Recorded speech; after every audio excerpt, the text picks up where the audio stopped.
There are a lot more ways to strengthen your hang than adding weight.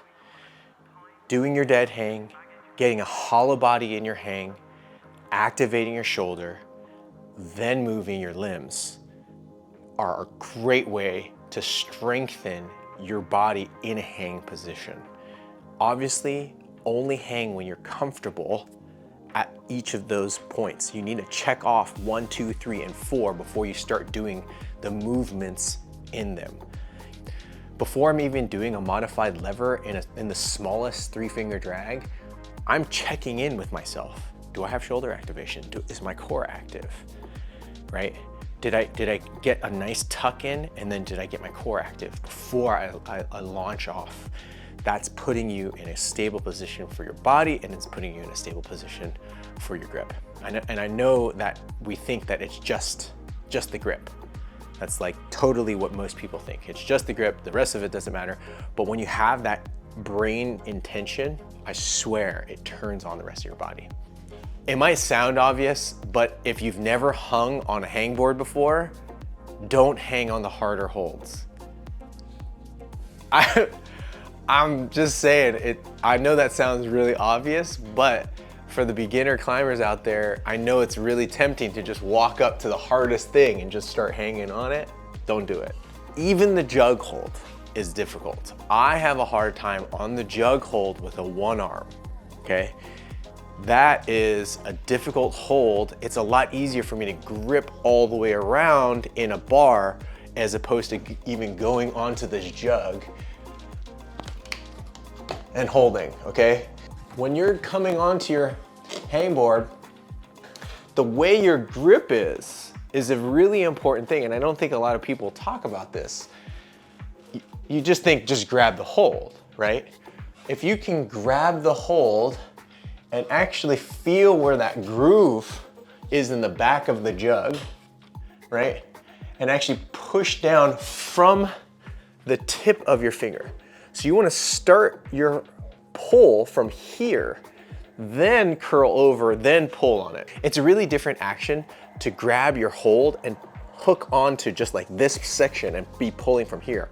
If I actually cue you to pull from the tips of your fingers and then get the rest of your hand, then you're gonna activate the entire grip of it. And I'm gonna guess, there's no studies on this is just a speculation, this is me using my common sense. If you grab from your fingertips, you're gonna get a better activation and you're gonna be able to transfer to the other smaller holds quicker. Whenever you're trying to do any hang, try to really tuck yourself in and put yourself into that hollow body. The gymnasts and calisthenics professionals do this particular body pose because it's a very strong pose to hold yourself in. Now, you're not gonna always be able to do that when you're on the wall, and you're not always gonna do that even when you're hanging. But as much as you can, try to activate your hang by activating your hollow body in that form of a hang.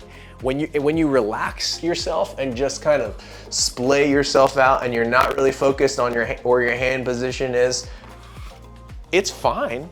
You can do that. But the thing is, you're not gonna get as much mileage out of your hang. If you activate in the jug from your fingertips and then activate your core and try to really push your legs out, down and out, you're gonna have a much harder pull, but it's also gonna be a pull that's gonna activate and strengthen your body.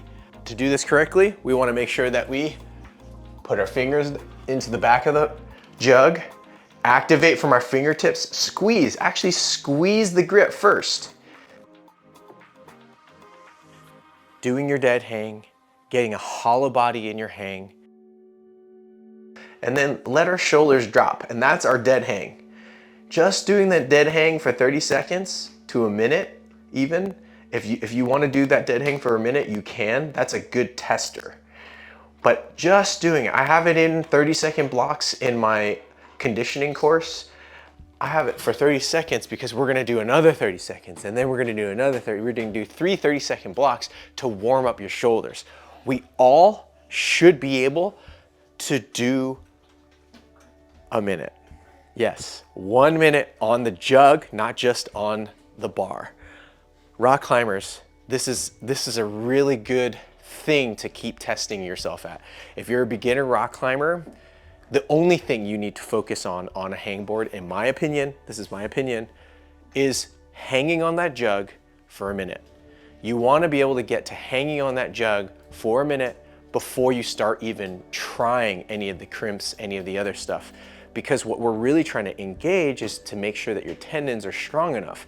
This thing is a great tool, but it's also a tool that can injure you. Every exercise can injure you. Anytime you're taking a risk to move, you can get injured. But if you use the tool correctly, you can actually strengthen yourself so that you don't get injured on the wall. I know I say that you can do the program every single day, and that is really true, but you need to work up to every single day. Don't try to do the program every single day if you have not actually been climbing every single day. Basically, you can do your program every single day, but you really need to make sure that you already are in condition. If this is something that you're using as a tool to get stronger, and you've only been climbing 2 times a week, well, put this in your program once or twice a week first, then you can see if it helps you progress. And then as you get stronger, you can add to a 3rd day or a 4th day, okay? Above all else, always check in with yourself, always check in with your body. I really can't give blanket rules because everybody's so different, and everybody that's watching this is gonna come in at varying degrees of difficulty level, right? So I just cannot urge everybody enough that you are all responsible for yourself. And if something feels weird, pay attention. A lot of these exercises, I really want you to be in your body and to be in your body feeling what's going on in your body. That's what climbing is about. So the more we practice that off the wall too, we're gonna get that feedback. It's not just on the wall that we need to be so aware and so alert of our body and everything that we need to do and all the positions that we're putting in our body, right? That's what we're doing on the wall. Once there's a drop, you're up high, you really have to focus. Well, turn that focus on while you're doing your daily routine and you'll get really far. What I'd like you to do in your own climbing conditioning program is to find 6 handhold positions that you can hold on to on that hangboard. That sounds like, oh man, are there 6 positions that I can hang on? Yes. If you can hold on to 3 of these hangboard positions, you have 6 positions. Let me explain. We're gonna go offsets as well as the normal hangboard positions, right? I want you to think about the non-obvious ones as well. Each variation that you have is another combination that you can use. When you're on the deeper pockets, try to really get to the back of it and try to get as much of your finger contact as possible. I know that sounds kind of easy, so to speak, but go up to your handhold, look at it, see how much of your pinky you can get on. Right now, I'm getting quite a bit of my pinky on this handhold, but I'm also shifting my index finger all the way to the edge of this. What happens if I change my grip and I'm able to round my hand and start pulling this from my pinkies a little bit more and less of my index finger, right? Think about all the combinations that you have. I will be doing another video on all the different combinations that I have found on a hangboard because there are a lot of different ones that are kind of fun. It's a tool. You can have different hand positions and you can train all these different hand positions. It is not just 4-finger, 3-finger, 2-finger, middle finger, index finger, pinky, ring finger. There's more combinations than that, right? Unless you're climbing above 512, you really don't need to focus on the one hangs. I know that there's a lot of people on the internet that's like, get to the one hang, get to the one hang. Like, let's progress 2 hangs. Let's progress with 2 arms before you start going to the one hand. I'm not saying that you can't go to the one hand altogether, especially on the bar. But once you start doing one arms on the hangboard, it's a lot harder. Okay, so you have a lot of different combinations. Don't just think that you only have 3-finger, 4-finger, 2-finger. you have your sloper, and then you have the combination of being able to do an offset. When you're doing an offset, you might even find that you can do your jug and your 3-finger, right? That is a combination. You're then working on your one arm, and then you're working on a smaller 3-finger crimp. This is why this tool is so helpful. How you pull is very important. You have your dead hang, you have a tuck, then you have active hang, right? All 3 of those things, 1, 2, 3, are difficult.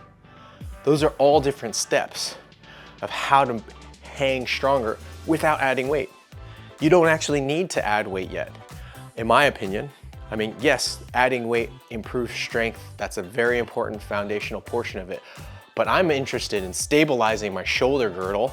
I'm interested in stabilizing my elbow. I'm interested in putting myself in the most strong positions I can be in while I'm hanging. Because then I'm gonna stack myself so that I can be, you're gonna use a full dead hang, you're gonna use some sort of activation, and you're gonna use your shoulder packing into your socket in all your rock climbing. So it is important to work through all that range, in my opinion. Might be a little controversial because some people just think that all you have to do is hang. That's fine. If you all want to just hang, go for it. You can follow someone else's program.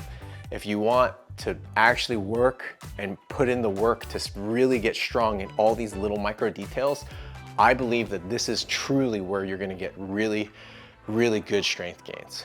Anytime you're moving, I want you to activate your shoulders. I don't want you moving, hanging on your ligamentous tissue. I don't want you getting in the habit of moving, hanging on your ligamentous tissue. It's gonna happen, which is why we practice dead hang.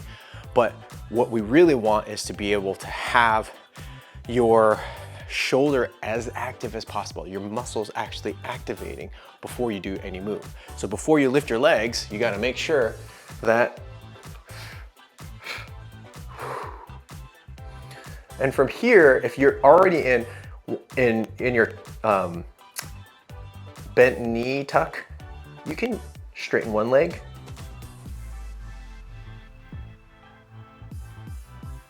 After you can activate, it seems natural to bring both legs up, right? You can go in between and just bring one leg up, but your shoulder should be active. Notice my shoulder was active. So hollow body, activate, bring one leg up. Hollow body, activate, bring 2 legs up. 1 or 2 legs, depends on you and how you're feeling. Don't start lifting your legs until you've mastered the hang, tuck, and then activation. It's in that order. Hopefully you can take all these tips for your own climbing conditioning program. If you like this video, please give it a like and hit subscribe if you like the things that I'm teaching.